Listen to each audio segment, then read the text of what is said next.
Something just shifted, and most Americans have no idea what it actually means. When missiles start falling on Tehran and Bushehr, we're not watching a regional skirmish play out on cable news. We're watching the architecture of the entire Middle Eastern order get dismantled in real time. Bushehr isn't just a city, it's Iran's nuclear heartland.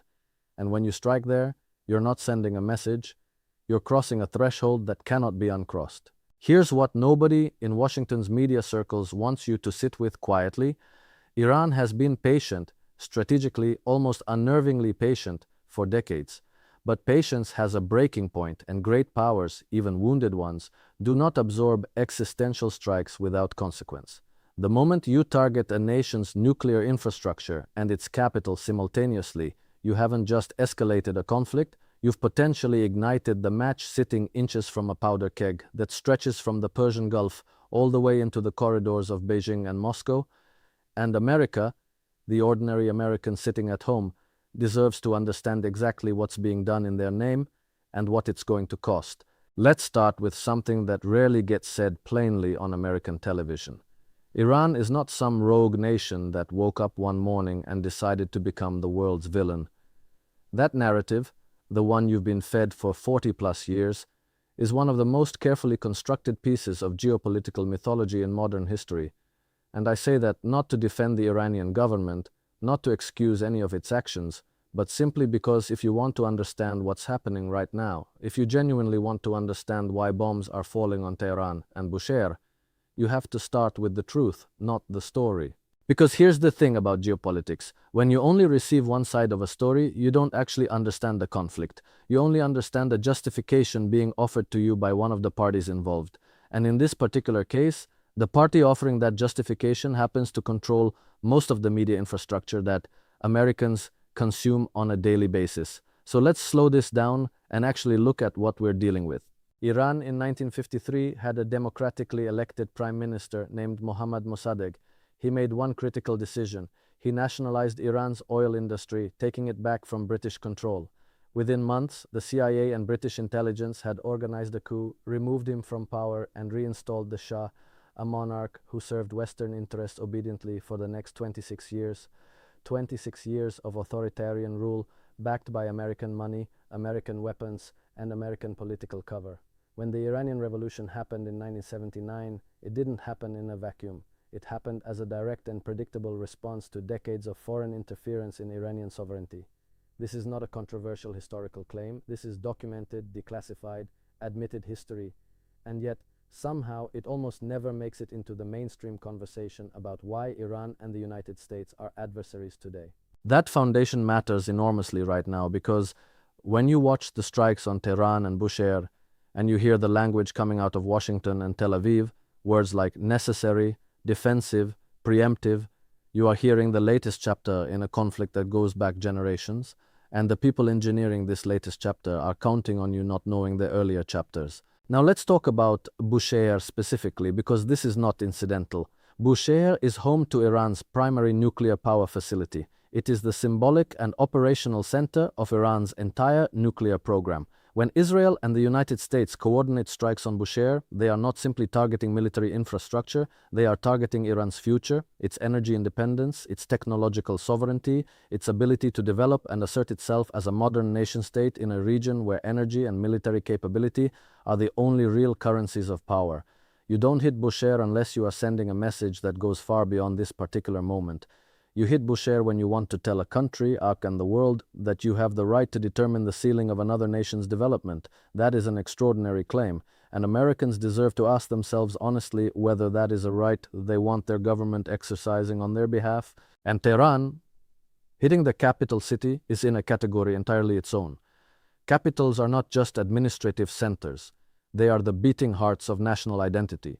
When you strike a capital, you are doing something that reverberates through every single citizen of that country at a psychological level that military strategists understand very well. You are saying we can reach the center of your world. You are saying your sovereignty is conditional, and you are, whether you intend to or not, you are radicalizing a population in ways that no amount of subsequent diplomacy can fully undo. History teaches this lesson over and over again, and yet here we are, watching it repeat. Now, I want to talk about Israel's role in this because there's a conversation that needs to happen in America that is long overdue. The relationship between the United States and Israel is unlike any other alliance in American foreign policy history. No other country receives the volume of unconditional military aid, diplomatic cover, and political protection that Israel receives from Washington. And I want to be clear, I am not making a moral judgment about Israel's right to exist or to defend itself. That is not the conversation. The conversation is about whether American interests and Israeli interests are actually the same thing in this moment, and whether American citizens are being asked to bear costs, financial, moral, strategic, for decisions that primarily serve Israeli security calculations rather than American ones. Because here's what's true. The United States is carrying enormous debt. American infrastructure is crumbling. American healthcare is in crisis. American working people are being squeezed from every direction simultaneously. And yet somehow there is always money, always political will, always military capacity available when Israel needs something done in the Middle East. That disproportion deserves examination. It deserves honest, serious, non-hysterical examination by the American public. What's happening with Iran right now is also inseparable from a much larger geopolitical chess game that involves Russia, China, and the emerging architecture of a multipolar world. Iran has deepened its relationships with both Moscow and Beijing in recent years in ways that are genuinely significant. Iran joined the Shanghai Cooperation Organization. Iran has signed a massive long-term cooperation agreement with China. Iran has been supplying Russia with military equipment during the Ukraine conflict. These are not trivial developments. These are signals that Iran has made a strategic decision. It is aligning itself with the emerging Eastern Bloc of nations that are collectively pushing back against American global dominance. And from Washington's perspective, that alignment is simply unacceptable. An Iran that is integrated into a China-Russia economic and security framework is an Iran that is much harder to isolate, much harder to pressure, and much harder to attack without triggering a much broader response. So, in a very real sense, what you may be watching right now with these strikes on Tehran and Bushehr is Washington and Tel Aviv making a calculated decision to act before that integration becomes deep enough to make action impossible. This is what military strategists call a closing window, and closing windows make governments do things they might not otherwise do. They make governments take risks that in calmer, more stable moments they would avoid. The absolutely critical question is what happens next, because Iran is not Libya, Iran is not Iraq, Iran is not a country that can be bombed into submission and then have its oil fields carved up among Western corporations while a compliant government is installed in the capital. Iran has a population of roughly 90 million people. It has a deeply sophisticated military, including an extensive missile arsenal that has been specifically designed and developed over decades for the purpose of being able to strike back against precisely the kind of attack it is now experiencing. It has proxy networks across the Middle East, in Lebanon, in Syria, in Iraq, in Yemen, that give it the ability to project force and inflict costs across a very wide geography. And crucially, it has allies, real allies, not just diplomatic partners, who have their own reasons to respond to American and Israeli escalation. Russia is watching this very carefully. China is watching this very carefully. And both of those nations understand that what is being demonstrated in Iran today could be demonstrated in their neighborhood tomorrow. The precedent being set here that the United States and Israel can conduct major strikes on a sovereign nation's capital and nuclear infrastructure without formal declaration of war, without United Nations authorization, without meaningful international legal process. That precedent matters to every nation on earth that is not inside the American security umbrella. It tells them in unmistakable terms that the only real protection is the protection you can generate yourself, which means more nuclear programs, more military buildups, more alliances against American power, more fragmentation of the global order, the very things that these strikes are supposedly designed to prevent. I want to spend a moment on the human dimension of this, because it gets lost very quickly in the strategic analysis and the geopolitical framing. There are real people in Tehran right now. There are families, children, ordinary Iranian men and women who had absolutely nothing to do with any policy decision made by their government, who are living through something that is genuinely terrifying. The Iranian people are not their government, just as the American people are not always well represented by their government. And when buildings burn and infrastructure collapses and the power goes out and hospitals stop functioning, it is those ordinary people who pay the price. It is always ordinary people who pay the price. That should never become something we are comfortable glossing over in the name of strategic necessity. The moment we lose the capacity to feel the weight of that, we have lost something important about our own humanity. There is also a profound economic dimension to what's happening that most Americans are not thinking about yet, but will be feeling very soon. The Persian Gulf is one of the most critical arteries of global oil and gas supply. Iran's geographic position means that in any serious military conflict, the Strait of Hormuz, through which roughly 20% of the world's oil supply passes, becomes a flashpoint of enormous consequence. If Iran moves to close or threaten the Strait of Hormuz in response to these attacks, the price of oil doesn't just go up, it spikes in ways that ripple through every single sector of the American and global economy. Gasoline prices, heating costs, food prices, supply chains, all of it connected, all of it vulnerable, all of it about to become much more expensive for the ordinary American family that is already stretched thin. And this is the part where I find myself genuinely frustrated, because these consequences are entirely predictable. They are not surprising. Anyone who has spent serious time studying this region, this history, and these dynamics could map out these outcomes in advance, which raises a very uncomfortable question. If the consequences are predictable and the people making these decisions are intelligent enough to see them, then why are these decisions being made? Who benefits? Because it is almost never the ordinary citizen who benefits from wars in the Middle East. It is defense contractors. It is certain financial interests. It is political actors who need an external enemy to maintain internal cohesion and political power. Follow the incentive structures carefully enough, and the mystery of why rational actors make seemingly irrational decisions begins to dissolve. I also want to address something that comes up every time this topic surfaces in conversation. People say, and I understand why they say it, that Iran's leaders have made threatening statements, that Iran supports groups that have conducted violent attacks, that Iran's nuclear program represents a genuine threat that cannot be ignored. I hear that argument, and I want to engage with it honestly rather than dismissively.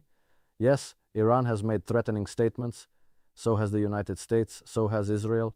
The language of existential threat is deployed by every major state actor in the modern era, and taking it purely at face value without examining the context, the audience, and the strategic purpose it serves leads to very distorted analysis. Yes, Iran supports proxy forces across the Middle East, so does Saudi Arabia, so does Qatar, so does Turkey, so does the United States, which has spent decades funding, arming, and training various armed groups across the region depending on which ones were useful at any given moment. The selective condemnation of Iranian proxy activity, while ignoring identical behavior by American-aligned states, is not analysis.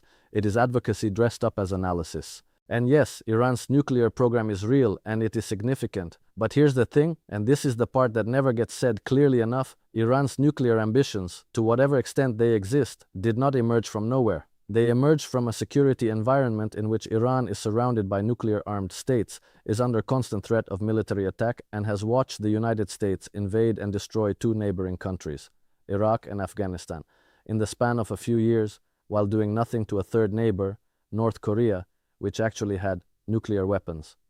The lesson that Iran, and every other nation watching, drew from that sequence of events is devastatingly clear.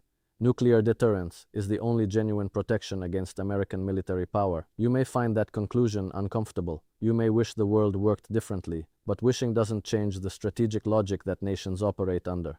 What I want Americans to really grapple with as they watch these events unfold is the question of what kind of world they actually want to live in, because the world being built by the policies currently on display, a world where American and Israeli military power can reach into any capital, strike any facility, eliminate any leader on the basis of unilateral determinations of threat, that world does not actually make Americans safer. It makes the world more chaotic, more resentful, more fragmented, and ultimately more dangerous for everyone, including Americans. Security built on dominance and fear is not real security. It is a temporary condition that requires constant escalation to maintain, and every escalation carries the risk of triggering something that cannot be controlled. The alternative? And I know this sounds idealistic, but bear with me. The alternative is a genuine commitment to international law, to multilateral institutions, to diplomatic engagement, and to the recognition that other nations have legitimate security interests that deserve to be taken seriously. That's not weakness. That's actually the only strategy that produces durable stability. Every serious historian of international relations understands this. The tragedy is that the people making the decisions in Washington and Tel Aviv right now seem either unwilling or unable to apply that understanding to this moment. So as you watch the footage from Tehran and Bushehr, as you process the official statements and the expert commentary and the geopolitical analysis that floods across your screen, I want you to hold on to one fundamental question. Not who is winning, not what comes next in the military sequence, but simply, is this making the world better? Is this the direction that serves human flourishing, long-term stability, and the genuine security of ordinary people in America and around the world? Because if the answer is no, then the most patriotic thing an American citizen can do right now is to demand better, to demand honesty, to demand that their government's actions reflect their actual values rather than the interests of a much smaller group of people who profit enormously when the world is on fire. That is not a radical position, that is the most fundamentally American position imaginable.